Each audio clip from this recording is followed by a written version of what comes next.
ഈ കൊല്ലം tax audit ചെയ്യാൻ വൈകിക്കഴിഞ്ഞാൽ നിങ്ങൾ 1.5 ലക്ഷം രൂപ വരെ ഫൈൻ കൊടുക്കേണ്ടതായിട്ട് വരും. നിങ്ങളുടെ ബിസിനസ്സിൻ്റെ ടേൺ ഓവർ 1 കോടിയിൽ കൂടുതലാണെങ്കിൽ നിങ്ങൾ നിർബന്ധമായിട്ടും ടാക്സ് ഓഡിറ്റ് ചെയ്തിരിക്കണം.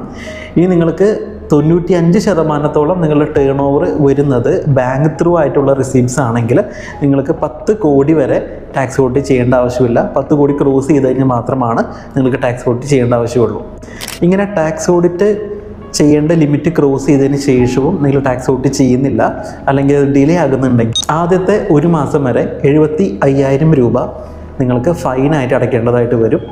ഇനി 1 മാസം ക്രോസ് ചെയ്ത് കഴിഞ്ഞാൽ 1,50,000 രൂപ നിങ്ങൾക്ക് ഫൈൻ അടയ്ക്കേണ്ടതായിട്ട് വരും. മുൻപത്തെ ഇയറിലെല്ലാം തന്നെ ഇങ്ങനെ ലേറ്റ് ആയി കഴിഞ്ഞാൽ ഫൈനൊന്നും അടയ്ക്കേണ്ടി വരാറില്ല. പിന്നീട് എപ്പോഴെങ്കിലും നോട്ടീസ് വന്നാൽ മാത്രമാണ് ഫൈനൊക്കെ അടയ്ക്കേണ്ടതായിട്ട് വരുന്നുള്ളൂ. പക്ഷേ ഈ കൊല്ലം മുതൽ അങ്ങനെയല്ല. നിങ്ങൾക്ക് ഈ ഫൈൻ അടച്ചതിന് ശേഷം മാത്രമാണ് ടാക്സ് ഔട്ട് റിപ്പോർട്ട് ഫയൽ ചെയ്യാനായിട്ട് സാധിക്കുള്ളൂ. സോ ഇതൊരു കമ്പൽസറി പേയ്മെൻ്റ് ആയിട്ട് മാറിയിരിക്കുകയാണ്. അതുകൊണ്ട് ടാക്സ് ഓഡിറ്റ് ചെയ്യാനായിട്ട് ഡിലേ ആകാതെ ശ്രദ്ധിക്കുക. അല്ലെങ്കിൽ ഇത്രയും എമൗണ്ട് എല്ലാം തന്നെ നിങ്ങൾ ഫൈനായിട്ട് അടയ്ക്കേണ്ടതായിട്ട് വരും.